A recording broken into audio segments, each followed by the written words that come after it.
Okay, so I finally finished reading Gregory Benford, Beyond Infinity. As I said, I was reading two novels before I decided to take on the rights quest, as I'm starting to call it. And I'm going to do a little book review on this. Granted, I got this on super clearance, like for $1.98 at the U of M Twin Cities book, or the Minneapolis campus bookstore. Um, so awesome, an awesome deal. Anytime you can get a book that cheap, especially in hardcover, it's a good deal.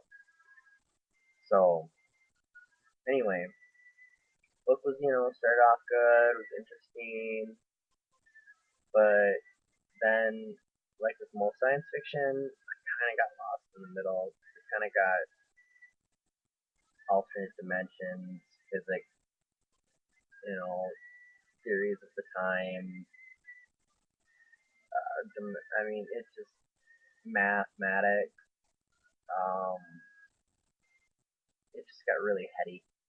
Like there's too much going on up there, which is not my thing. I like fantasy. I like total imagination, sheer creativity, and science fiction is like, well, it's fantasy with science, and sometimes that can be very troubling.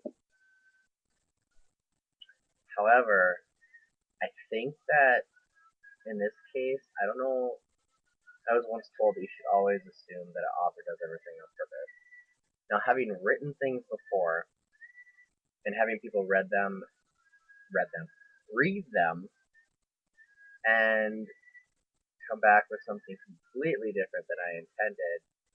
I know this is not always true, but I was once told in a literature class that we must assume that everything presented within a written work is intentional by the author.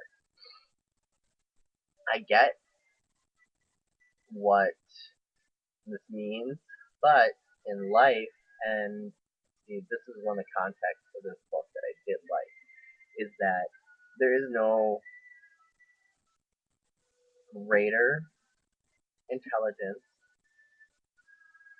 than any other. There is no greater life form than any other. Just perceptions that separate them, meaning that there is no way an author could intend for me to gather the meaning of a book or any other form of written work that I get out of it because of the fact that they do not know my perceptions. The closer we are in species, cultural background, etc., the closer our interpretation is going to be, but it's not going to be the same. There's no way that that can happen. So, aside from the middle where it got kind of heady, which I think very well may be intentional, and if not, it proves a very good point because it separated, without giving away too much of the book, it separated the main character from the masses, so to speak, which really helps a lot. And the Procyon, or we'll just talk about Seeker. We'll use Seeker's name because there's really no way to describe Seeker. Is I was able to identify more than any other creature in the book, or being, I should say. But when you get into the later chapters, it gets hard to put down. Now, I am one of those that prescribe to that whole school of thought that I should say subscribe to that school of thought. I don't know where prescribe came from. Like I'm medicated by the school of thought. Well, it does soothe me thinking this way, but I used to talk about it being a Native American belief, but considering that if we're talking about fiction,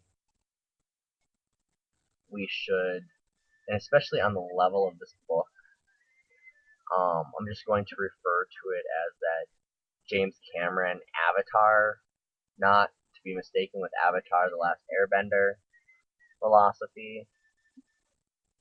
And if you read the book, you'll get why. Um, all things are part of a greater intelligence, and to many of us, we are because God is God, whatever form you may believe in Him, is in us all, around us all, is everything and nothing. So, in essence, this book almost holds to some religious philosophy in that all of creation is interconnected. I don't know. I don't know how to say it without giving it. Ultimately, I like the book. It's a good book. Like I said, a little tiring, a little heady in the middle, but then I sometimes trip over science fiction. Anyway, like one of my favorite books, the writer escapes me at this time, but The Iron Dragon's Daughter. I mean, that to this day, like I think I own it. I have not read it since I was a teenager, and I keep wanting to go back and reread it because I loved it the first time I read it. Although I feel like there's so much I missed. But then again, with this book, I feel like that part, if you struggle through it, that's okay. If you understand it, I almost feel sorry for you because you're going to miss a chance to identify with Clay, the main character. We'll put it that. I'll actually say the main character, Clay. And it gives you real understanding of where she's coming from. So, but anyway, overall,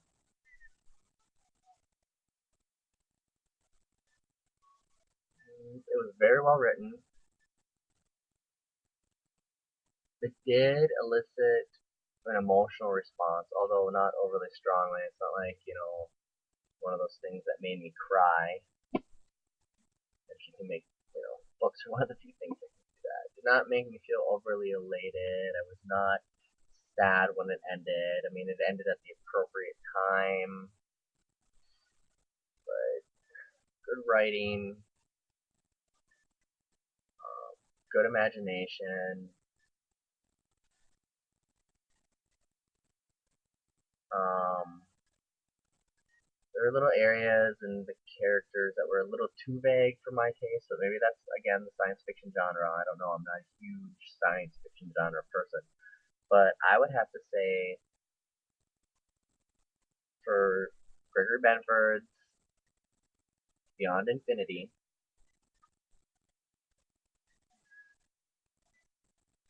3.5 stars out of 5. Fair enough.